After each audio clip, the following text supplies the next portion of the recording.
Let's get started with our first speaker. He is going to talk to us about the investment climate in Latin America, the opportunities, the risks.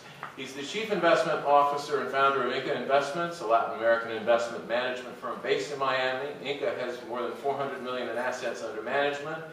And before founding INCA in 2005, he was with Zephyr Management, where he was sole portfolio manager of the Zephyr Latin America Fund.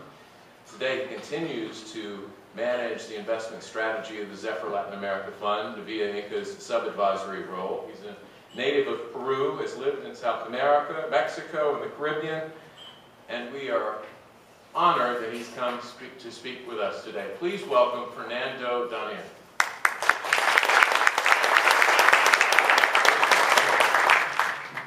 Thank you. Can you hear me okay with this microphone? Well, I want to just make two quick points before I get started with the presentation. One, I have to apologize up front. Somehow in this chilly Miami weather, I've managed to catch a cold, so excuse the intermittent coughing.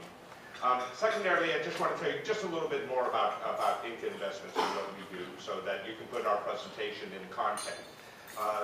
As John mentioned, we manage assets for clients, not Latin American clients, but actually international clients in Europe and in the U.S. through the major financial cities predominantly. And we invest in the Latin American stock markets. Now, when I first founded INCA, I was actually located in Mexico City. As John mentioned, I'm Peruvian, I'm not Mexican, but I've just been stationed there by my previous employer. And after being there about a year and trying to make INCA Investments work, I realized that really there was a better place to do this from, and I thought of Miami.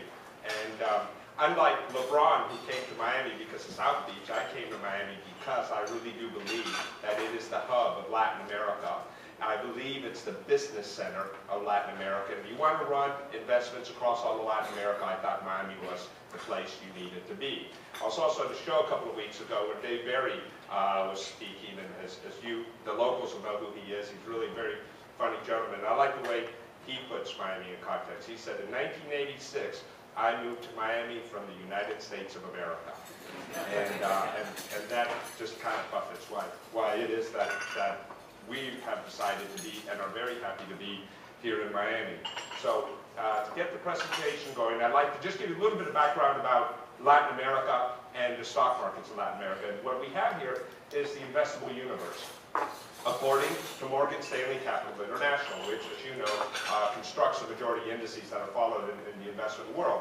And over on the countryside, what I'd like you to notice is that Brazil makes 2/3 of our index. So 2/3, 67% of our investable opportunities are in Brazil. So Brazil largely is the country that really drives the Latin American investment environment. Second largest is Mexico. You can see how far down that goes down to about under 20%. Next one's about Chile at about 7%, and then you have two more countries which only make up about 3%. So again, one of the key things to think about there is that when you look at these at the index, the driver is Brazil.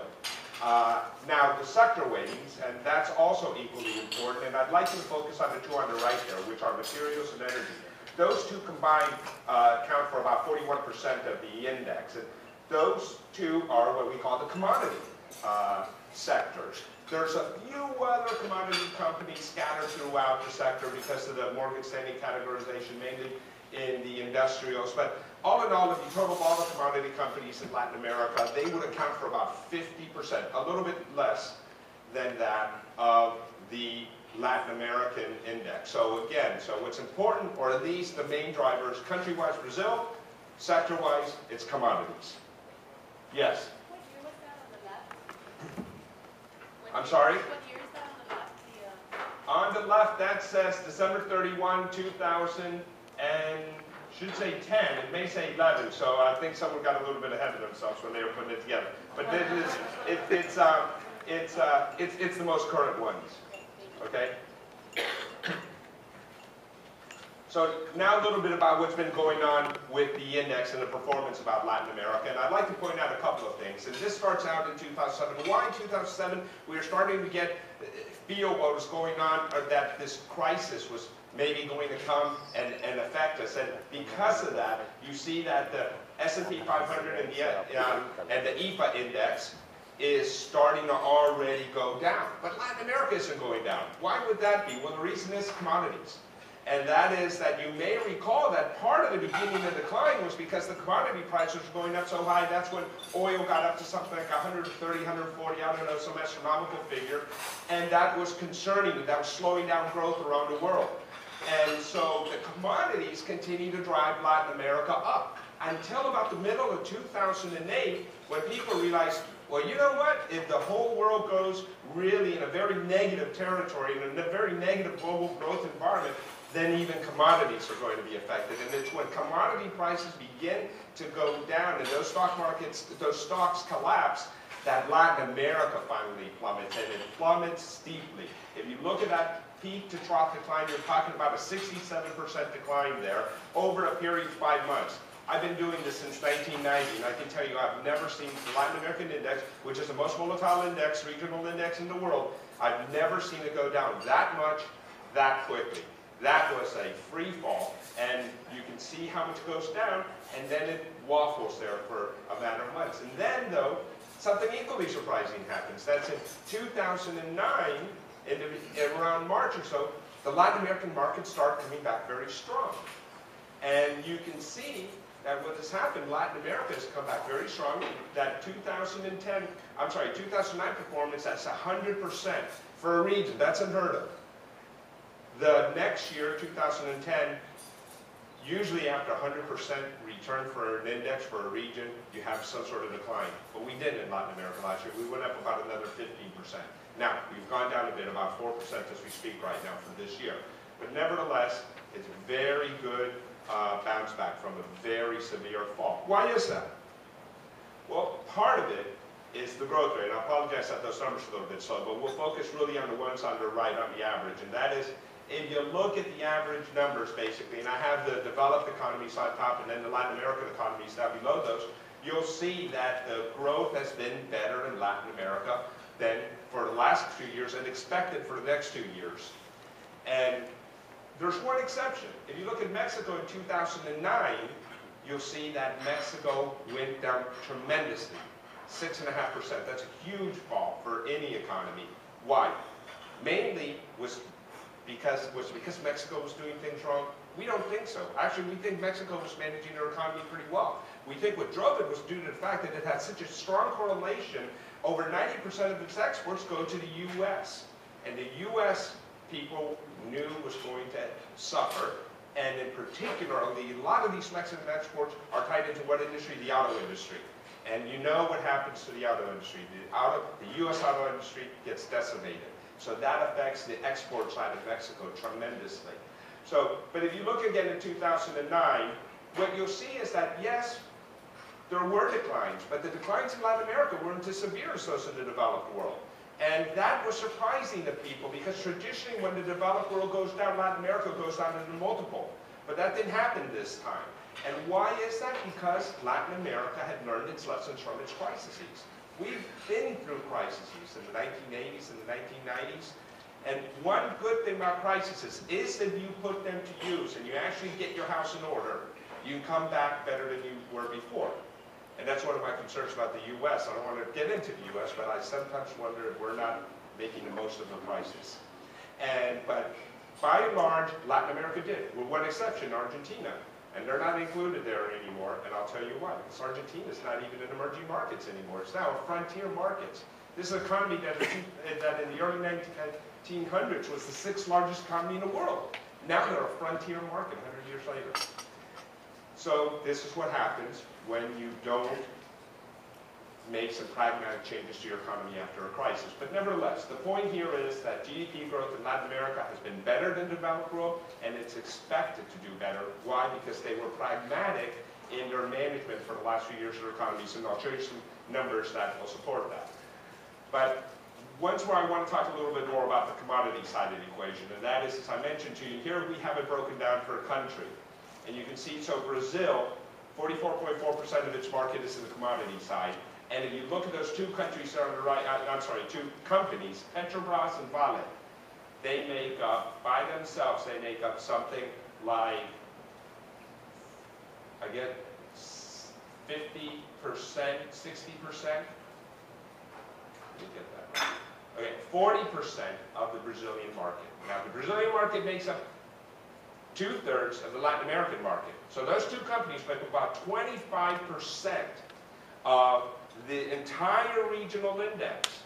And that's unheard of. If you think of the S&P 500, biggest company makes up maybe 3% of the S&P 500. So here, two commodity stocks are really huge drivers for this index. So again, the commodity portion is so important in Latin America.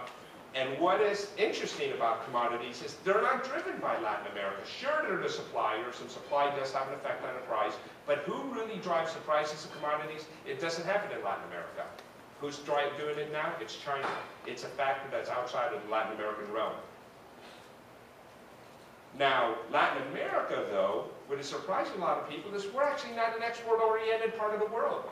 And some countries less than others. But you see those countries in the green, those are Latin American countries, compared to some of those Asian, East European countries, you'll find that we actually export very little. If you look at Brazil, it's very surprising to people that Brazil only exports are equal to about 12% of its entire country's GDP.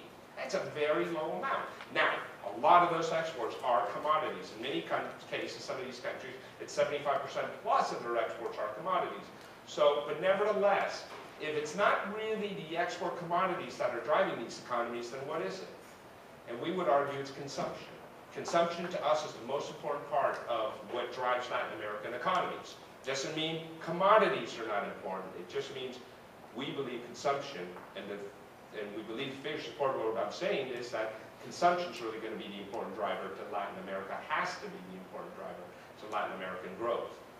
And so what's been going on the consumption side? Well, remember I spoke about the crises and they started managing their economy better? Well, what that resulted is taming inflation.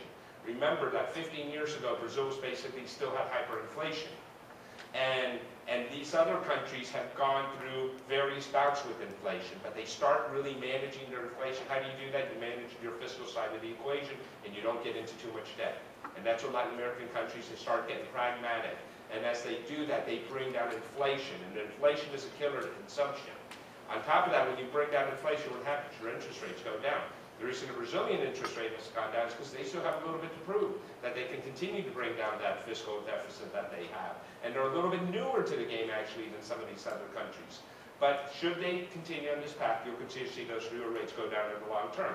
The point is now that you have low inflation, gives people stability, they can manage their resources well, and then they have low interest rates. And when they have low interest rates, what does that mean they can do? They can borrow. And when they can borrow some money to buy a microwave or a refrigerator or a car, all of a sudden consumption goes up. And then when they can buy a home, it goes up tremendously. It has a huge multiplier effect. So that's a little bit of a worry, I know, because now I'm talking about debt. I'm talking about increasing debt. But if you look at Latin America, we actually have pretty low amount of debt. The government has lowest amount of debt now compared to the developed world, which has been a complete reversal. But the private sector, which is households and corporations, actually have fairly low debt. So the three countries there you see on the right, those are the debt levels, so those are pretty low. And so we are not tapped out the way the developed world is tapped out when it comes to corporate debt, when it comes to consumer debt. Now, I will tell you that there's one part of the equation that's starting to worry us a little bit about, and that is Brazil.